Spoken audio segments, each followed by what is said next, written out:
Hello అన్న, నమస్తే. Hi. ఇప్పుడు చూసుకుంటే ఎడ్యుకేషన్ సిస్టమ్ మామూలుగా ఎలా ఉందని, ఎడ్యుకేషన్ సిస్టమ్ నవీనెస్ లో చాలా వరకు కమర్షియల్ అయిందని అనుకోవచ్చు మరి. సో అసలు మీ ఒపీనియన్ ఏంటి?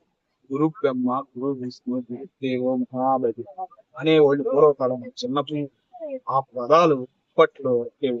ముఖ్యంగా లండన్ పోయింది మన సంస్కృతి, మన వానవాళ్ళు కానీ, మన చదువులు కానీ, మన పురాతన చదువులు కానీ ఆ మొదలు పెడితే బండి రాదా చదివితే మన ఆరోగ్యం పుష్కరంగా ఉండిద్దని సిచ్యువేషన్ ఉండే వాతావరణం, ముఖ్యంగా మన తెలుగు భాష గాని, హిందీ భాష గాని చాలా ఆ రెండు భాషలు తెచ్చేసి ఇంగ్లీష్ ఒకటి వచ్చి English medium LKG UKG English medium లక్షల పేరెంట్స్ పిల్లలకి కానీ ఇద్దరు పిల్లలు చదివియాలని ఎంత ఇబ్బందిగా ఉందంటే ఆ చదివించిన చదువుకు సరైన ఉద్యోగాలు బయటకు వస్తే లేవు. మార్కెట్ లో ఒక చదువుకి ఒక ఉద్యోగం లేదు. ఎల్కేజీ చదివినడికి ఒక ఉద్యోగం, యూకేజీ చదివినడికి ఒక ఉద్యోగం. 10th క్లాస్ అంటే ఒకప్పుడు భయపడేవాళ్ళు, 7th క్లాస్ అంటే భయపడేవాళ్ళు పాస్ అవ్వాలంటే.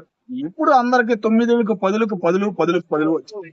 సో ఎడ్యుకేషన్ సిస్టమ్ ముఖ్యంగా ఈ వార్డ్ అంటేనే ఒక కమర్షియల్ అయిపోయిందని చెప్పాలి. సో లక్షలు వేల లక్షలు కోట్లు కూడా అవుతుంది. సో ఇండియా ఓవరాల్ అయితే సో అకాడమిక్ అంటే ఇప్పుడు మామూలుగా degree complete PG complete so బయటకు వచ్చినప్పటికీ కూడా సో ఉద్యోగాలు అనేవి లేకుండా పోతుంది. సో ఏం చెప్తారు? ఉందా ఉద్యోగాలకి చదువులకి మినిమం 10th క్లాస్ చాలు. 10th తో ఆపేసి ఏదో ఒక బిజినెస్ పెట్టుకుంటే తల్లిదండ్రులు ఆ పిల్లోడి చేత బిజినెస్ పెట్టించుకుని బిజినెస్ వ్యాపారంగా పైకి తెచ్చుకోవడం ఇప్పుడున్న మార్కెట్ లో. బీటెక్ చదివినా హైటెక్ చదివినా ఏది చదివినా బయటకు వస్తాయి. ఏదో ఒక దేశం వెళ్ళాలి. ఆ దేశంలో బూట్లు దొరవాలో కాళ్ళు గడవాలో ఏం చేయాలనేది అర్థం కావాలి. చదువు ఎందుకు చదువుతున్నాం అనే ఫీలింగ్ కలుగుతుంది 23 ఏళ్ళు దాటిన ప్రతి యువకుడికి కానీ యువత. సో ఆయన ఎంత ట్రై చేసినప్పటికీ కూడా